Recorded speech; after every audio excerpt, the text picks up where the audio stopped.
Invasi Rusia ke Ukraina telah memasuki hari ke-110 pada Senin, 13 Juni 2022.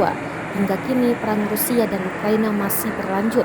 Selain mengakibatkan kerusakan, perang tersebut juga meninggalkan jejak berupa kawah bekas rudal di Ukraina. Seperti rekaman yang ramai beredar di Facebook pada Senin 13 Juni 2022. Dalam keterangan unggahan disebutkan, kawah itu dibuat atau akibat serangan rudal Iskander Rusia.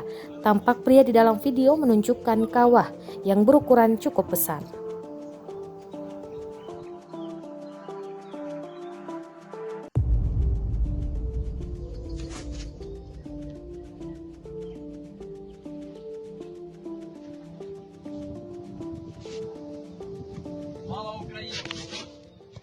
Terima kasih sudah nonton.